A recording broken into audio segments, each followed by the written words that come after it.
السلام علیکم ورحمۃ اللہ وبرکاتہ۔ اس وقت میں آپ کے سامنے سورہ نجم کی آیت نمبر 13 سے لے کر 18 تک کا ترجمہ پیش کر رہا ہوں، سماعت فرمائیے۔ اعوذ باللہ من الشیطان الرجیم، بسم اللہ الرحمن الرحیم۔ اور ایک مرتبہ پھر اس نے سدرۃ المنتہا کے پاس اس کو دیکھا، جہاں پاس ہی جنت الماوا ہے۔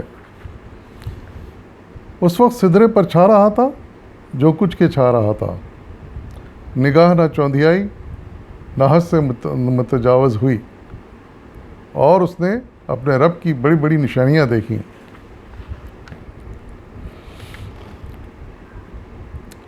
ان آیت میں حضور صلی اللہ علیہ وسلم کی دوسری ملاقات جو حضرت جبرائیل سے ہوئی اس کا ذکر بیان کیا گیا ہے۔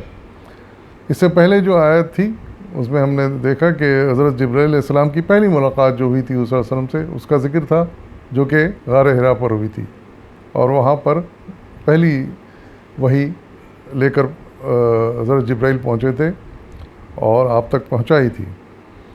اب یہاں ان سے دوسری ملاقات کا ذکر ہے کہ جو کہ معراج کے وقت پیش آئی۔ ہم جانتے ہیں کہ صلی اللہ علیہ وسلم نے مکے کے آخری دور میں معراج کا سفر کیا تھا۔ اللہ تعالیٰ نے ان کو معراج کی سیر کرائی تھی۔ پہلے وہاں سے اپنے گھر سے ان کو لے کر مسجد اقصیٰ تک پہنچے، وہ وہاں سے پہ براق پہ بیٹھ کے وہ آسمانوں کی سیر کی، اور وہاں پر مختلف انبیاء سے ملاقات ہوئی، اور پھر ہوتے ہوتے وہ آسمان کے آخری حصے پر پہنچے، جس کو کہ یہاں پر وہ جو کنارہ ہے آسمان کا سدرۃ المنتہا کہا گیا ہے۔ اب یہ سدرۃ المنتہا وہاں پر حضرت جبرائیل اپنے نورانی شکل میں، اصلی شکل میں موجود تھے، یہ بھی کہا گیا ہے، حدیثوں میں آتا ہے۔ اور یہ سدرۃ المنتہا کیا ہے، اس کے بارے میں مولانا سید عبداللہ مودودی نے کچھ اپنی تفصیل بیان کی ہے۔ آپ حاشیہ نمبر 11 میں لکھتے ہیں، یہ جبرائیل علیہ السلام سے نبی صلی اللہ علیہ وسلم کی ملاقات کا ذکر ہے، جس میں وہ آپ کے سامنے اپنی اصلی صورت میں نمودار ہوئے۔ اس ملاقات کا مقام سدرۃ المنتہا بتایا گیا ہے، اور ساتھ ہی فرمایا گیا ہے کہ اس کے قریب ہی جنت الماوا واقع ہے۔ سدرہ عربی زبان میں بیری کے درخت کو کہتے ہیں۔ منتہا کے معنی ہے آخری سرا۔ سدرۃ المنتہا کے لغوی معنی ہے وہ بیری کا درخت جو آخری یا انتہائی سرے پر واقع ہے۔ علامہ آلوسی نے روح المعانی میں اس کی تشریح یہ کی ہے کہ آپ لکھتے ہیں، اس پر ہر عالم کا علم ختم ہو جاتا ہے، آگے جو کچھ ہے اسے اللہ کے سوا کوئی نہیں جانتا۔ اور قریب قریب یہی تشریح ابن جریر نے اپنی تفسیر میں اور ابن اسیر نے اپنی تفسیر میں بیان کی ہے۔ ہمارے لیے جاننا مشکل ہے کہ اس عالم مادی کے آخری سرے پر وہ بیری کا درخت کیسا ہے، اس کی حقیقی نوعیت و کیفیت کیا ہے۔ یہ کائنات خداوندی کے وہ اسرار ہیں جن تک ہماری فہم کی رسائی نہیں ہے۔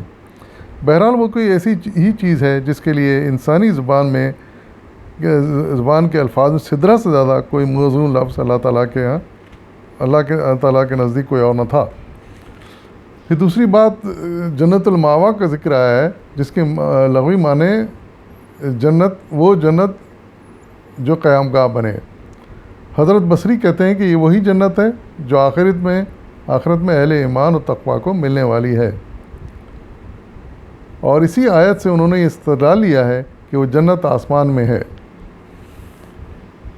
تو یہ اس سے اندازہ کچھ ہوتا ہے کہ سدرۃ المنتہا اور جنت الماوا کیا ہیں۔ اور پھر خاص بات یہ یہاں پر یہ ارشاد فرمائی گئی کہ وہاں پر صلی اللہ علیہ وسلم کو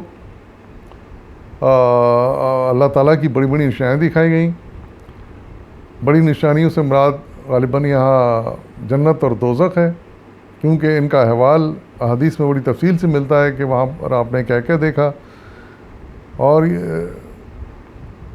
خاص بات یہ ہے کہ تمام یہ حیرت انگیز چیزیں دیکھنے کے باوجود ارشاد فرمایا جا رہا ہے کہ حضور صلی اللہ علیہ وسلم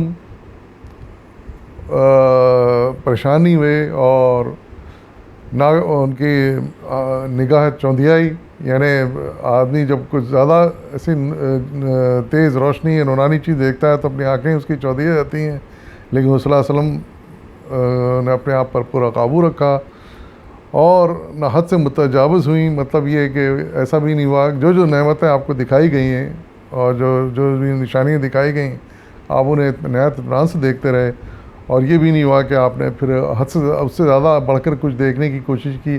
وہ انہوں نے اتنا ہی دیکھا جتنا کہ ان کو دکھایا گیا.